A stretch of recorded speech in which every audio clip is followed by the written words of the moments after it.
بەناوی خوای بەخشندەی میهرەبان سڵاوتان لێبێت بەڕێزان کۆمەڵێک داتەوە ئامارتان سەبارەت باڵبژاردننی سەرۆکایەتی و پەرلەمانی تورکیا پێشکەش دەکەین.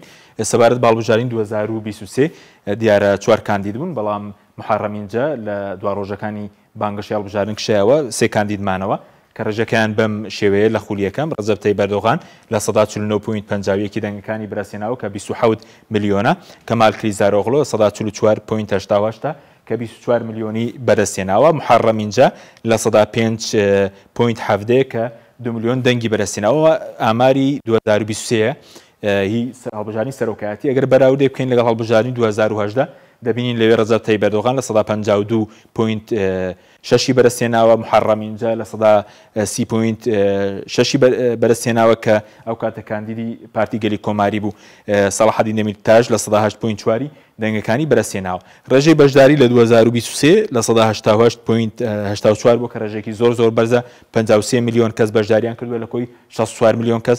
ڕێژەی بەشداری لە 2018 لەوێش هەر بەرز بووە، 86 لە 186.2 بەشداریان کردووە لە کۆی نزیکەی 59 میلیۆن کەس، ئەو کاتە 51 میلیۆن کەس بەشداری هەڵبژاردنەکان کردووە. بەڵێ سەبارەت بە هاوپەیمانەتەکان، هاوپەیمانی جمهور لە 109.5 دەنگەکانی بەدەستێناوە، 322 کورسی پەرلەمانیە، 267یان 267 هی پارتی دادوگەشە پێدانە، لەو 267 چواریشان هی هوداپارە کە لە چوارچێوەی دادوگەشە پێدان بەشداری کرد بوو. مەهەپە 50 کورسی بەدەستێناوە، پارتی ڕەفاهی نوێ 5 کورسی بەدەستێناوە.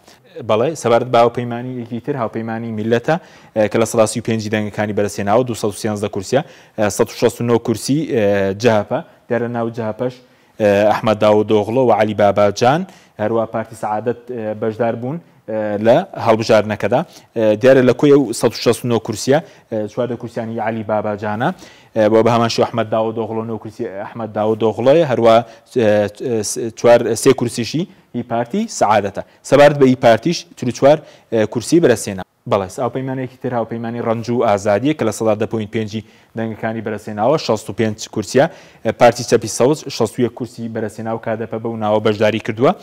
پارتی کرێکارانی تورکیا لە 4 کورسی بەدەستێناوە، دیارە لێرە بە هەڵات 44 نووسراوە 4 کورسی بەدەستێناوە. بەڵێ دەنگی لایەنەکان لە هەڵبژاردنەکەدا بەم شێوەیە هەڵبژاردننی 2023 پارتی دادوگەشە پێدان دیارە دەنگی هەموو پارتە سەرەکیەکان ڕوو لێ دابەزین کردووە لە 135.6 267 کورسیە، پارتی جەهەپە لە 125.3 169 کورسی بەدەستێناوە، و مەهەپە لە 110.1 50 کورسی بەدەستێناوە، پارتی چەپی سەوز لە 108.8 61 کورسی بەدەستێناوە، ئی پارتی لە 109.7 44 کورسی بەدەستێناوە. ئەگەر بچینەوە بۆ هەڵبژاردننی 2018 دەبینی لەوێ پارتەکان دەنگی زیاتریان بەدەستێناوە، ئەکەپە لە 142.6 295 کورسیە، بەڵام لێرە دابەزیەوە 267 کورسی.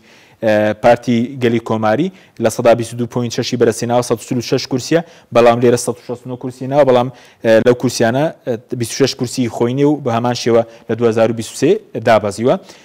مەهەپە لە 2018 111.1 کە 49 کورسیە، هەدەپە ئەو کاتە بەشداری کرد ڕێژەی دەنگەکانی زیاتر بوو 67 کورسیە لە 111.7 لە 2018 و ئی پارتیش بە هەمان شێوە ڕێژەی دەنگەکانی ئەو کاتە زیاتر بوو لە 143 کورسی بەدەستێنابوو. ئەوەی کە بینیتان داتەکانی هەڵبژاردننی سەرۆکایەتی و پەرلەمانی تورکیا بوو. بەخوای گەورەتر سپێنی خواتان لەخێر.